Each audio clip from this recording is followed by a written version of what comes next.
Dans ce rapport d'étude, l'écriture sera de temps à autre entrecoupée par des passages personnels racontés à la première personne. La traduction en braille des titres des différentes parties a été réalisée en vue d'une impression physique du rapport d'étude afin de donner du relief à l'écriture en braille. De plus, la notion d'accessibilité me semblait primordiale à prendre en compte jusqu'à la mise en forme du rapport lui-même. Dans cette optique, une version audio a été réalisée afin que celui-ci puisse être intelligible pour les personnes ayant des difficultés de lecture ou malvoyantes. Introduction. Le rapport que j'ai toujours entretenu avec l'architecture est spécial. C'est un domaine qui m'a toujours plu, attiré, mais tellement vaste qu'il me semblait parfois impossible à saisir dans sa totalité. Depuis mon entrée à l'ENSAM, j'avais jusqu'à maintenant travaillé sans réellement questionner le fait d'aimer mes études. Je fonçais tête baissée en travaillant plus par peur de l'échec que par véritable passion. Par moments, il était frustrant de voir mes amis parler avec autant de conviction de leur projet, comme si leur travail était viscéral alors que le mien me semblait ordinaire. Or, mon rapport à l'architecture a été bouleversé au S5 lors du projet L'Hôpital Maritime. Encadré par Pierre Soto, ce studio a permis de rendre l'architecture plus intelligible, plus concrète à mes yeux. Centré sur le domaine de la santé, ce projet fut révélateur, dans le sens où j'ai réalisé que l'architecture pouvait avoir un impact direct sur les usagers. Contrairement aux actifs, qui ne restent qu'une partie de leur journée dans leur logement, les malades y passent la plus grande majorité de leur temps. Il me semble alors essentiel de concevoir des lieux uniques, propices au bien-être mental et physique, des espaces lumineux, à taille humaine et adaptables aux besoins de chacun. Cette branche de l'architecture, qui m'était jusque-là inconnue, m'est apparue comme évidente, indispensable et passionnante. De plus, le fait que le sujet me touche personnellement d'un point de vue familial le rend encore plus évident.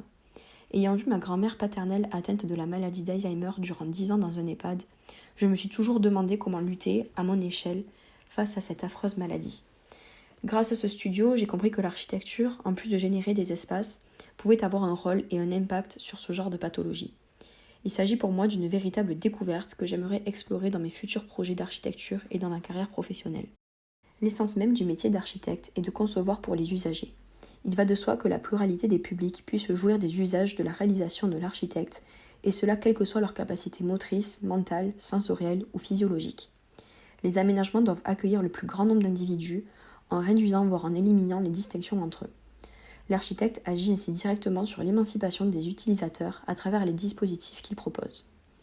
En premier lieu, il est important de rappeler la signification du terme accessibilité.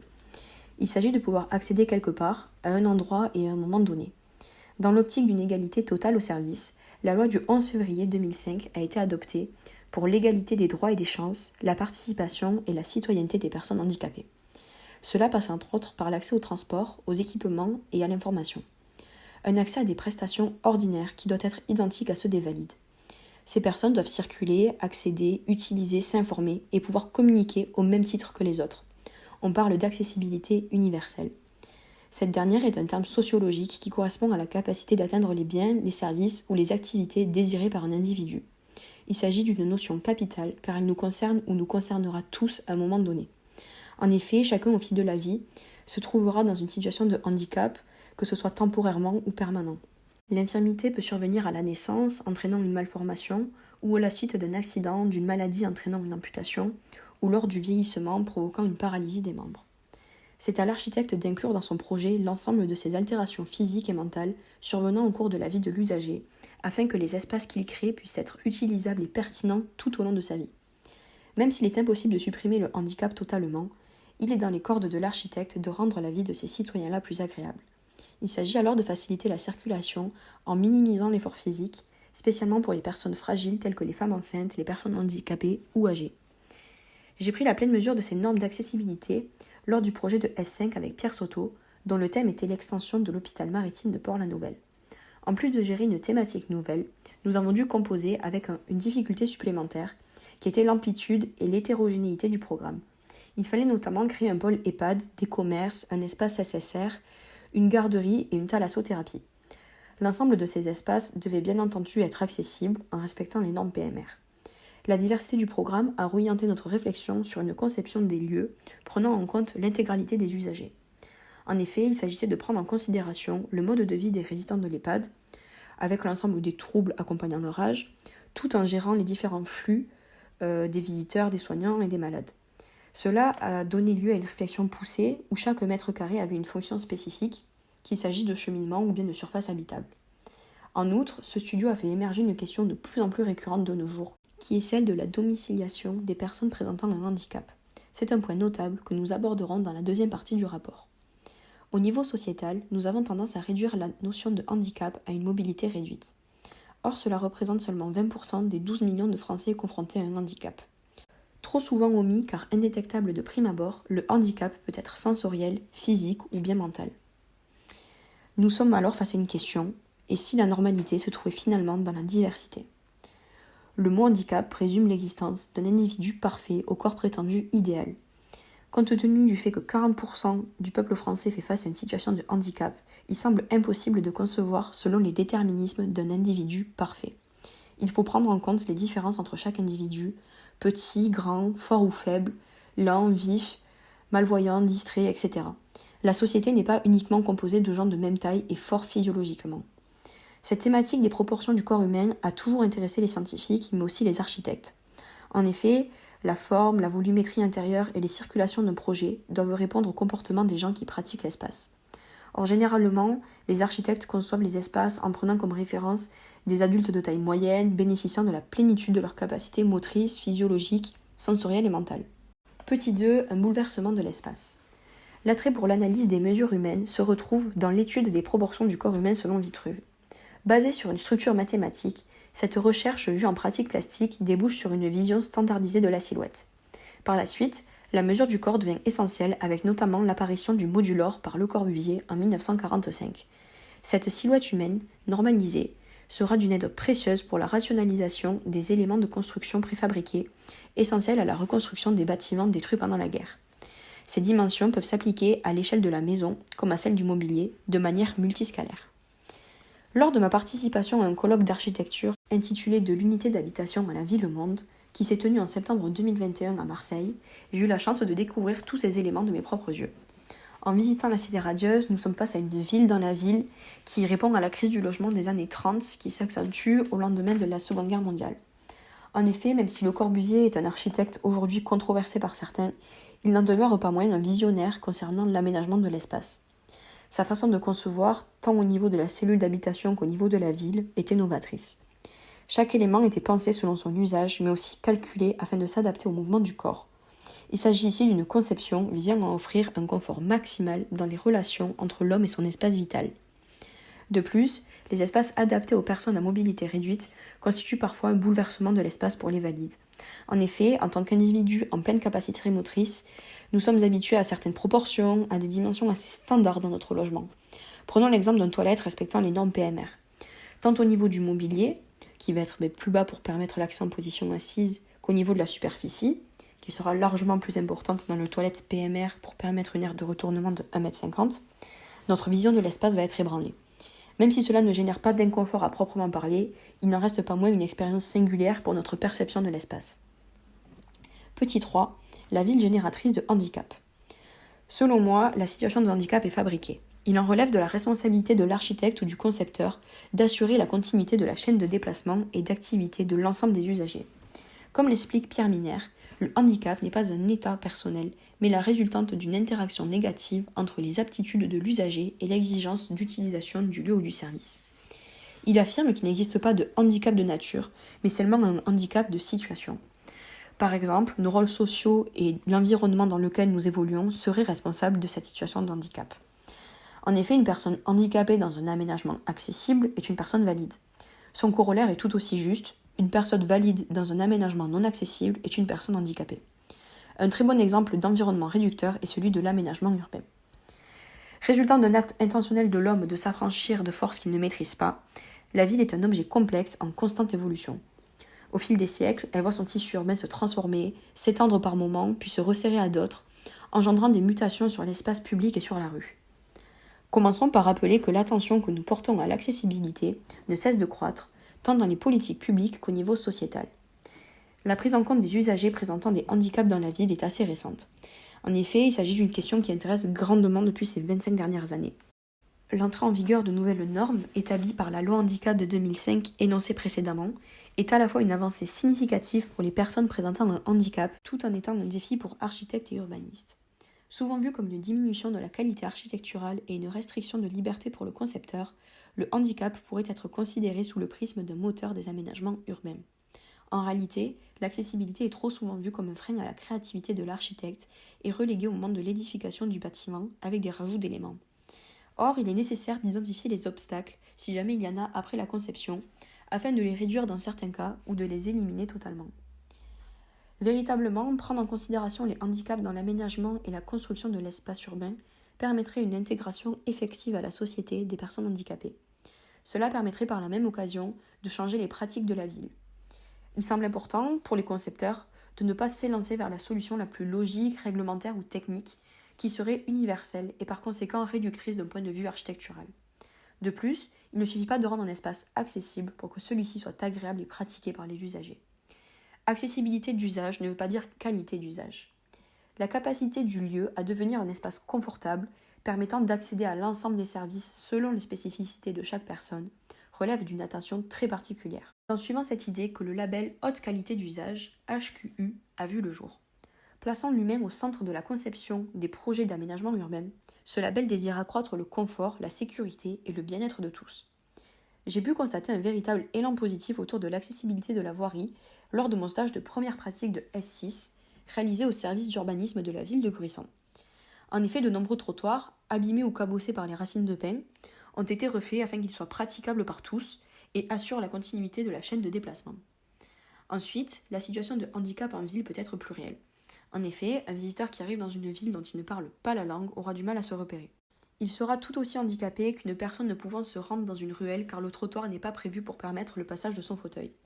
La différence entre ces deux cas réside dans le fait que le visiteur peut pallier à cette gêne immatérielle en utilisant des traducteurs en ligne ou bien en se repérant grâce à des pictogrammes, tandis que la personne à mobilité réduite sera face à des difficultés matérielles qu'elle ne pourra surmonter toute seule. Tandis que le travail des aménageurs et des pouvoirs publics se focalise sur l'accessibilité des bâtiments et de l'urbanité, certains projets soulèvent, eux, la question de l'accessibilité du domaine naturel dans le respect du paysage. L'incorporation de parcs et d'espaces verts dans la ville, devenus des éléments à part entière de l'urbanisme, suscite des questions autour de l'accessibilité universelle. De même, l'aspect aux espaces naturels est la plupart du temps lui aussi difficile. Nous pouvons nous demander dans quelle mesure les notions d'espace naturel et d'accessibilité sont conciliables. Cette question est souvent posée dans un milieu naturel où il est complexe de fournir des solutions absolues, dans lequel l'aménagement entraîne de forts impacts de l'homme sur le lieu. Il existe pourtant des solutions s'appuyant sur des bases d'accessibilité qui sont assez efficientes. C'est cette idée que l'on retrouve dans Selvica, conçue par les architectes Riulf Ramstad Architects en 2012. Étudié dans les cours d'accessibilité de S4, il s'agit d'un projet constitué d'une rampe respectant les normes PMR et permettant l'accès à une plage de la côte norvégienne.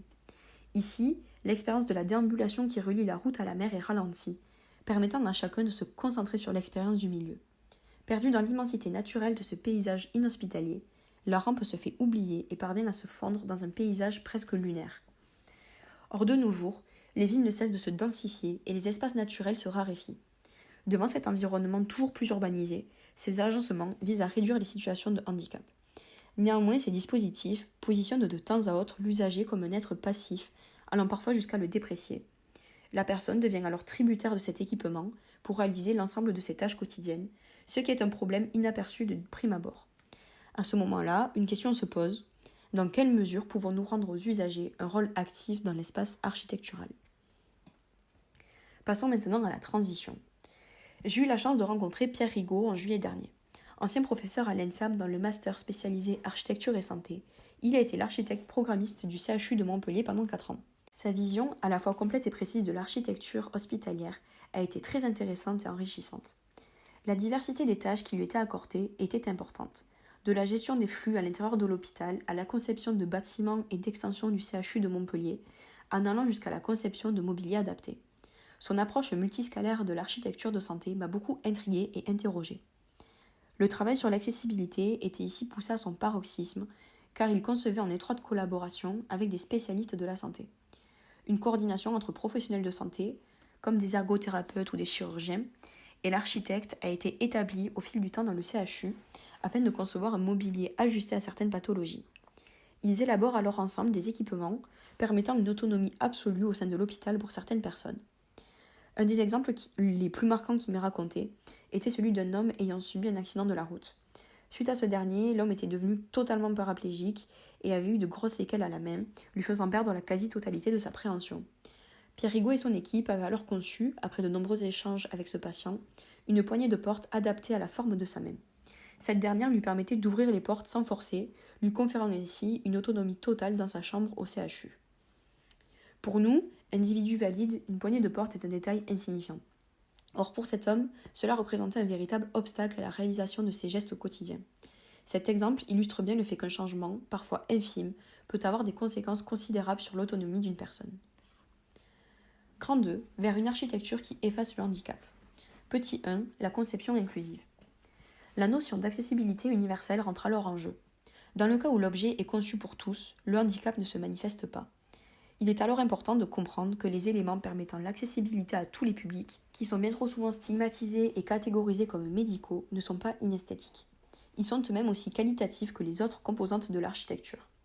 C'est dans cette optique que s'inscrit le mouvement d'Universal Design, autrement dit de la conception universelle.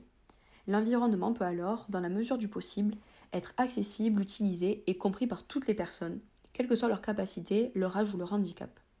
Partant du principe que la technique doit s'accorder à l'être humain et non l'inverse, ce mouvement donne naissance à de nombreux artefacts. Afin de concevoir des objets qui ont du sens, la conception s'articule autour de 3 grands principes. Le premier est l'intention d'alerte, qui va venir sensibiliser et rendre visible, suivi de l'intention correctrice, qui adapte et transforme, pour enfin finir par l'intention préventive, qui promeut une pleine autonomie de chacun. Lors du studio de S5 avec Pierre Soto, nous devions créer un aménagement urbain accessible depuis l'hôpital maritime de Port-la-Nouvelle allant jusqu'à la plage. Au-delà d'une conception urbaine, nous avions avec mon groupe travaillé finement le mobilier urbain venant ponctuer le cheminement. Selon nous, un détail mineur peut avoir un impact majeur.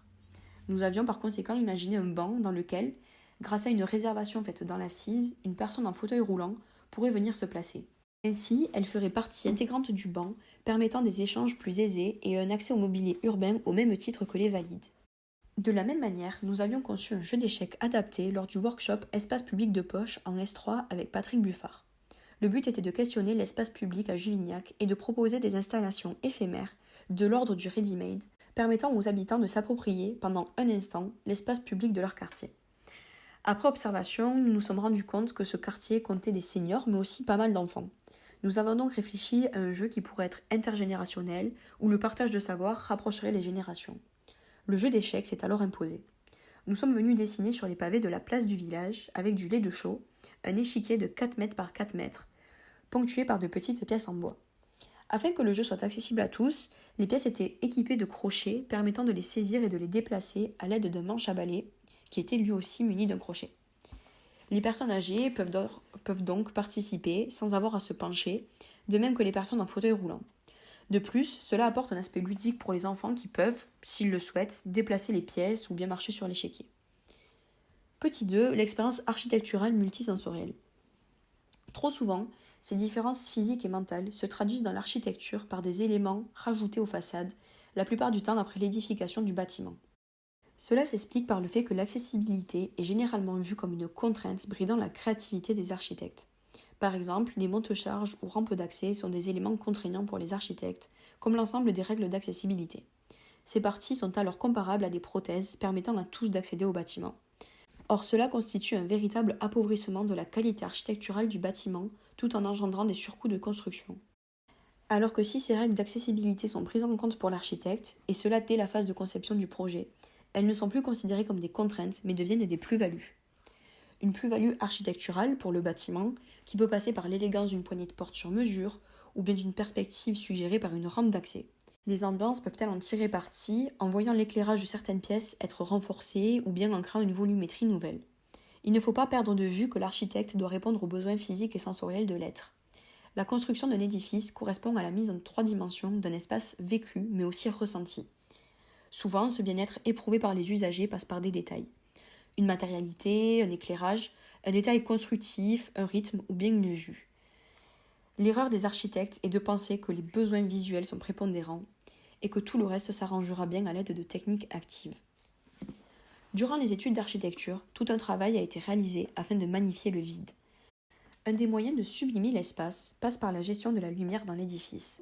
Permettant de mettre en valeur des formes, de souligner certains points d'un espace, la lumière a toujours été au centre des préoccupations des architectes. Dans cette optique, nous avions réalisé en S3 un travail sur la lumière avec M. Maraval. Il s'agissait de créer des façades aux percements singuliers qui engendrent des ambiances lumineuses intéressantes. Le travail de la lumière n'est pas négligé en architecture, car cette notion impacte directement la santé des usagers. Comme nous le savons tous, la lumière naturelle est le principal élément qui gère les processus vitaux sur la planète et cadre la régulation de nos rythmes biologiques. Suivant le type d'ouverture et l'orientation du bâtiment, le confort visuel varie. Son importance est telle que d'après de nombreuses études scientifiques, au-delà d'avoir des vertus sur le bien-être, la lumière aurait un impact direct sur la santé des malades en favorisant leur guérison. En effet, dans les hôpitaux, les patients ayant une chambre exposée plein sud avec une vue agréable récupèrent plus vite à la suite d'une opération que ceux ayant une chambre orientée au nord. C'est pourquoi de plus en plus d'hôpitaux, surtout dans les pays nordiques, favorisent un éclairage naturel qualitatif dans l'ensemble des espaces. Cependant, d'autres paramètres architecturaux peuvent accélérer le rétablissement des patients. La présence d'espaces permettant une ventilation traversante, tout comme les matériaux mis en œuvre dans la construction, ont un rôle non négligeable. Usage de peintures non toxiques, favoriser les matériaux écologiques, etc. La scénographie, qui est étroitement liée à l'architecture, porte elle aussi une attention particulière à la température de couleur. Suivant le nombre de Kelvin, l'ambiance peut être chaleureuse, entre 2300 Kelvin et 2700 Kelvin, ou alors Idge, nom employé au Danemark pour qualifier un sentiment de chaleur et de confort. De plus, la lumière joue un rôle crucial dans la perception d'éléments visuels. Ils doivent avoir une bonne visibilité afin que les usagers les identifient rapidement et sûrement. Ce sont essentiellement l'éclairement et les contrastes, donc d'intensité lumineuse et de couleur, par rapport au support et à l'environnement qui déterminent les possibilités de détection visuelle. Ainsi, les parties du cheminement qui peuvent être source de perte d'équilibre, les dispositifs d'accès et les informations fournies par la signalétique font l'objet d'une qualité d'éclairage renforcée. La matérialité est aussi un élément capital dans le rapport que j'entretiens avec l'architecture. Renvoyant au sens du toucher, la perception tactile qu'elle engendre permet à notre corps d'entrer en contact avec l'environnement. À travers les matériaux, l'expérience architecturale est palpable, elle varie. Le sujet peut alors reconnaître des caractéristiques tactiles telles que la dureté, la fluidité, la mollesse, le froid, la chaleur, suivant son confort corporel. La matérialité aura une incidence au niveau de l'ouïe. En effet, suivant le matériau employé, l'isolation acoustique des parois diffère. Cela permet de créer des ambiances feutrées ou bien des caisses de résonance volontaires. Une œuvre architecturale va de ce fait générer des émotions complexes qui vont, suivant la réceptibilité de l'individu, être capables d'induire une expérience multisensorielle. Peter Zumthor a entre autres réalisé un travail impressionnant sur l'impact de l'architecture sur nos sens. Il parvient à donner une forme immatérielle à la réalité matérielle qu'est l'architecture. En utilisant l'environnement connexe au projet, ses bruits, la présence d'une foule ou les souvenirs des usagers, il confère un contenu émotionnel au lieu qu'il conçoit. Malgré tout, il est impossible de sensibiliser l'ensemble du public par des procédés universels. Chaque personne est unique. De ce fait, nous n'avons pas tous la même façon de nous émouvoir, de percevoir, ni même d'habiter l'espace. Dans certains cas, une réponse centrée sur les besoins spécifiques de l'individu sera nécessaire pour être efficiente. Petit 3, l'adaptabilité. L'adaptabilité correspond au fait de prendre une personne en situation de handicap bien précise et de venir adapter son environnement domestique pour qu'elle puisse l'utiliser en toute autonomie. Contrairement à l'accessibilité, qui vise une pratique des lieux de façon universelle, il s'agit ici d'une adaptation au cas par cas dans le milieu domestique. Un des exemples qui m'a le plus marqué est la maison Room Room, située à Tokyo, de l'architecte Takeshi Osaka. Loin des éléments habituels pour gérer le handicap tels que les monte-charges ou les rampes d'accès, nous sommes ici face à une architecture toute autre. Cette maison unifamiliale, d'une grande plasticité, a été conçue pour des parents atteints de surdité.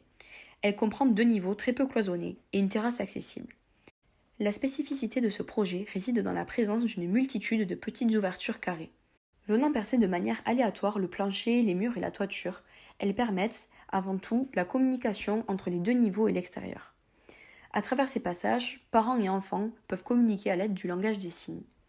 De la même manière, des ouvertures de 2 mètres par 2 mètres dans les planchers constituent des perforations pratiques qui relient les étages afin que les occupants puissent se comprendre. L'exemple ci-dessous était un bâtiment neuf. Or, des maisons déjà construites peuvent elles aussi être adaptées en se voyant être réhabilitées ou munies d'une extension. Suivant l'ancienneté du bâtiment, donc qu'il soit neuf ou pas, les exigences en matière de normes handicap sont assez différentes. Étudiée dans un cours d'anglais, la Tree House à Londres est une extension imaginée par l'agence 6A Architects. Conçue pour une mère dépendante de l'usage de son fauteuil roulant, qui, faute de pouvoir se déplacer à cause des escaliers, était relégué dans une unique pièce de sa maison. L'extension imaginée par les architectes avait comme objectif d'améliorer les conditions d'adaptabilité de cette demeure. Venant se glisser entre deux cottages en briques des années 70, l'extension en bois permet de relier l'ensemble des niveaux de la maison. Véritable déambulation pour la propriétaire, cette excroissance en bois s'y entre les arbres du jardin, tout en permettant à cette mère de recréer des liens familiaux et de faciliter la vie commune.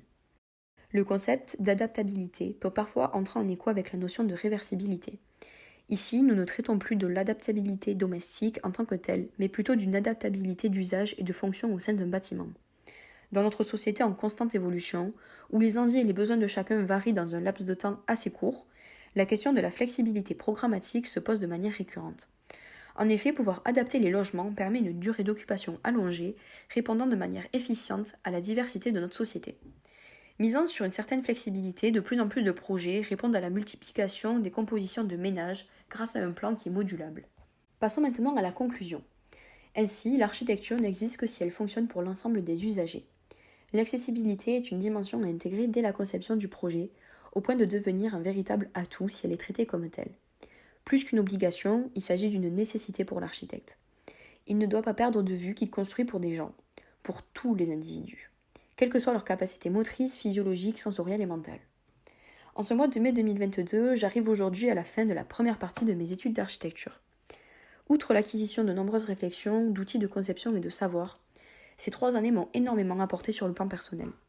Elles m'ont permis de comprendre et de mettre des mots sur mon attirance pour l'architecture, de comprendre ma venue dans ces études, qui semblent parfois déroutantes.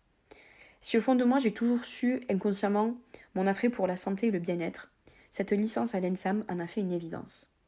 C'est avec confiance que j'aborde la suite de mes études dans cette école, en ayant en tête à présent la direction que je veux mener.